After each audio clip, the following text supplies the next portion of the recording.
But now the world has progressed so much that there is a very advanced system of transportation which is available to us, and any type of commodity, including food, can be transported from one part of the globe to another without any problem.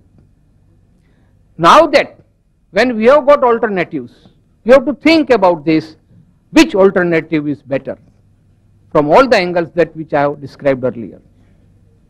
And that's why, friends, I am now coming to my topic proper, that non-veg food is not permitted now at this point of time, not only for India but for other countries of the world also.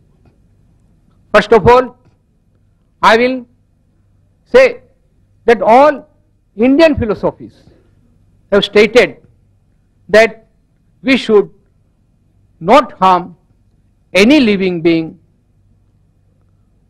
not only the living beings that we can see, but also those living beings which we cannot see, which are in air, fire, water, etc.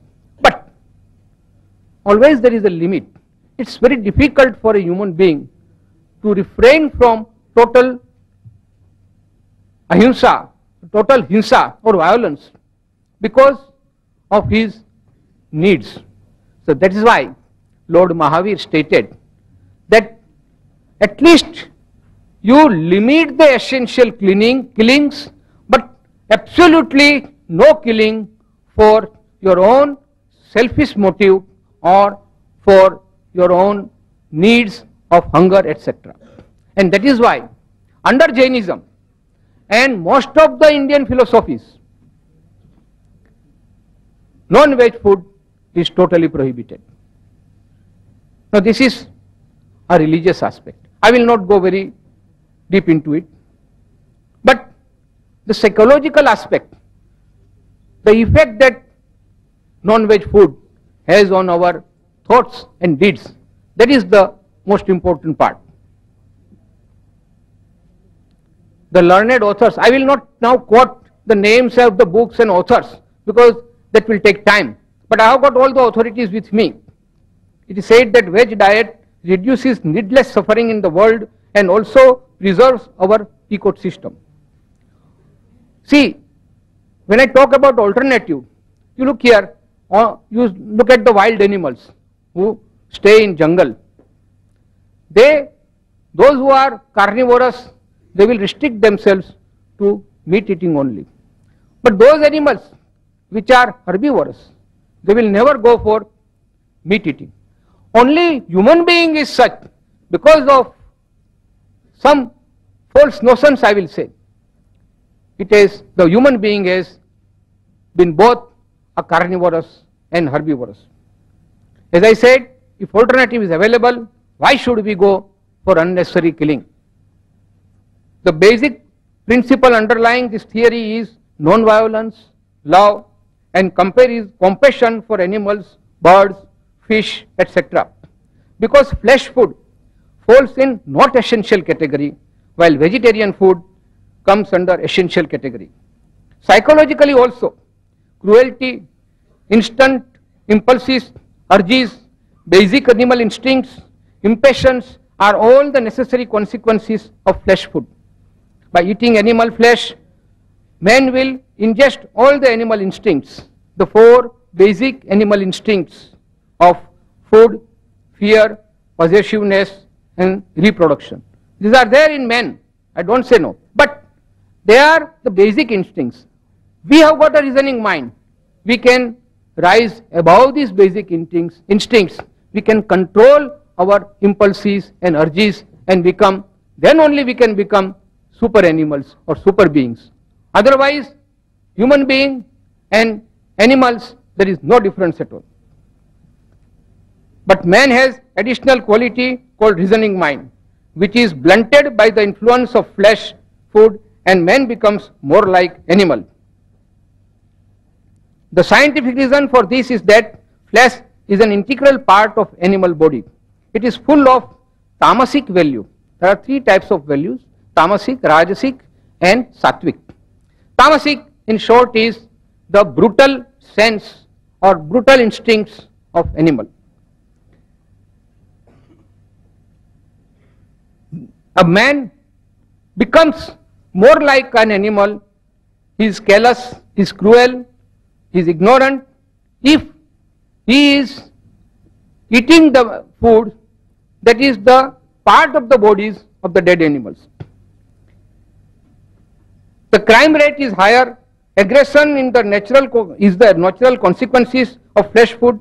It distorts the thinking and reasoning. It is not only a problem by itself, but it creates many other problems like increase in crimes, cruelty, etc. The virtues like compassion, sharing, self-control are obliterated by the impact of flesh food. If we insist on treating animals more brutally, then our behavior will also become less human and more brutal. I will quote one shairi that what will happen if this animal instincts is so embedded in our heart, what will become of man? आदमी की शक्ल से अब डर रहा है आदमी, आदमी की शक्ल से अब डर रहा है आदमी, आदमी को लूट कर घर भर रहा है आदमी, आदमी ही मारता है मर रहा है आदमी, आदमी ही मारता है मर रहा है आदमी, समझ कुछ आता नहीं क्या कर रहा है आदमी. Friends, this is because the man has become an animal.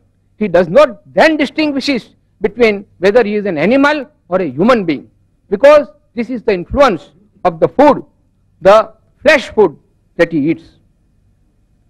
Flesh food is the cause of PMS syndrome, that is preposterous mood swing and psychological distortions. Thus, it is now established that if flesh food is the root cause of moral and spiritual degeneration. We at Indian Vegetarian Congress, we are working for important task, since it will lead to a more humane world at peace with animal kingdom and with each other. We at IVC define a vegetarian as one who does not at any time or under any circumstances eat meat, fish, fowl, eggs or any other type of flesh food. Vegetarian does not come from vegetable. Now this is very important, friends, understand. The word vegetarian does not come from vegetable. The root is, it is derived from the word vegetus, V-E-G-E-T-U-S, meaning whole, sound, fresh, lively. Nothing is more powerful than an individual acting out of his conscience, thus helping to bring the collective conscience to life. That is what Norman Cousins said. And what does Albert Schweitzer has to say? Until man extends his circle of compassion to all living things, man will not find peace for himself. It is a man's sympathy with all creatures that first makes him truly a human being. Now friends, I will go next to the most important topic, and that is the medical viewpoint. It's a fallacy, friend.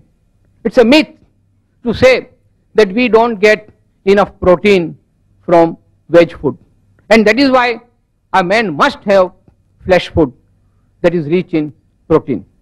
I'll come one by one to these myths. First of all, I will first give you examples of those strong animals, say elephant, say rhino. These are the strongest animals on this earth. Are they meat eaters? No.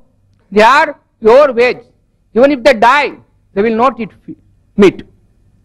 Even then, they are the strongest. Take example of horse. We talk about horse power. It's the most powerful creature useful for our purpose, and that is also a pure vegetarian. And take examples of cattle, cows, bullock and other animals. They are not only useful to us, but they are pure vegetarian. My point here is that those vegetarian animals are strong enough and they don't need any flesh food